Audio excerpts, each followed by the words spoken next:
بسم اللہ الرحمن الرحیم۔ السلام علیکم یوٹیوب فیملی، کیا حال ہے جی؟ امید کرتی ہوں کہ آپ سب خیر خیریت سے ہوں گے اور آپ کا روزہ بھی اچھا ہی گزر رہا ہوگا۔ تو سب سے پہلے میرے ساتھ مل کر پڑھیے الصلاۃ والسلام علیک یا رسول اللہ وعلی آلک وصحابک یا حبیب اللہ۔ اب جو میرے چینل پر نیو ہے، میرے چینل کو سبسکرائب کر دے، لائک بھی کر دے اور شیئر بھی کر دے۔ ایک دن نبی پاک صلی اللہ علیہ وآلہ وسلم اسلامی لشکر کے ساتھ جہاد کے لیے تشریف لے جا رہے تھے۔ راستے میں ایک جگہ پڑاؤ کیا اور حکم دیا کہ یہیں پر جو کچھ کھانا ہے کھا لو۔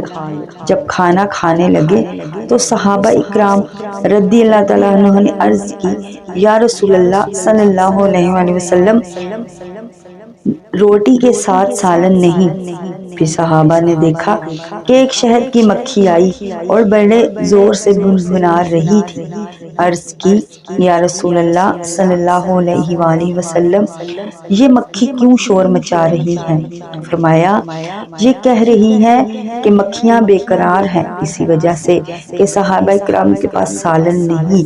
خالقاً یہاں قریب ہی غار میں ہم نے شہد کا چھتا لگا رکھا ہے، وہ کون لائے گا؟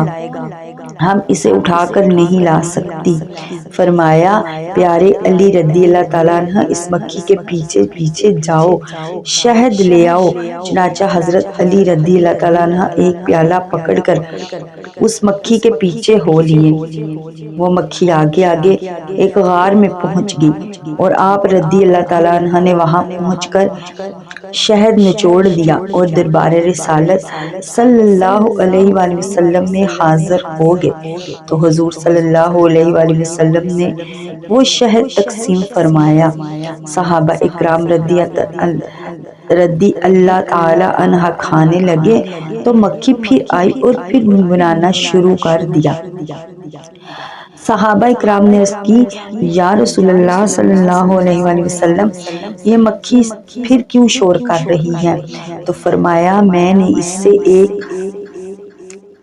اس سے ایک سوال پوچھا ہے، یہ اس کا جواب دے رہی ہے۔ میں نے پوچھا کہ تمہاری خوراک کیا ہے؟ مکھی کہتی ہے کہ پہاڑوں میں جو پھول ہوتے ہیں وہ ہماری خوراک ہے۔ میں نے پوچھا، پھول تو کڑوے ہیں، پھیکے اور بدمزہ ہے، تیرے منہ میں جا کر نہایت شیریں اور صاف شہد کیسے بن جاتا ہے؟ تو مکھی نے جواب دیا، یا رسول اللہ صلی اللہ علیہ وآلہ وسلم، ہمارا ایک امیر اور سردار ہے، ہم اس کے تابع ہیں۔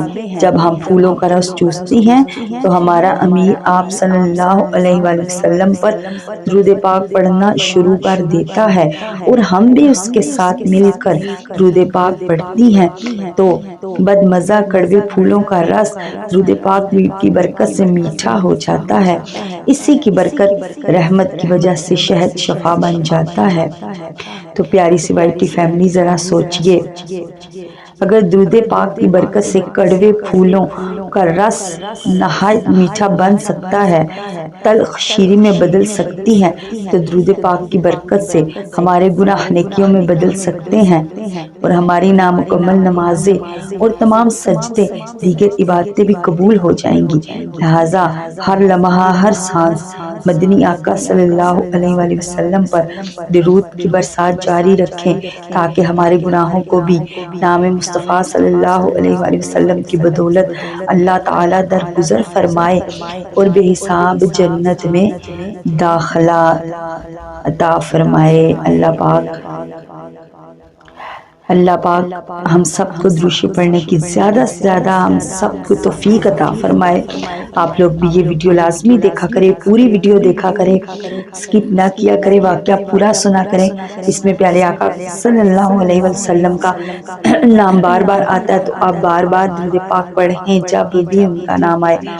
اپنے بچوں کو بھی یہ ویڈیو دکھائے تاکہ ان کی بھی عادت بنے۔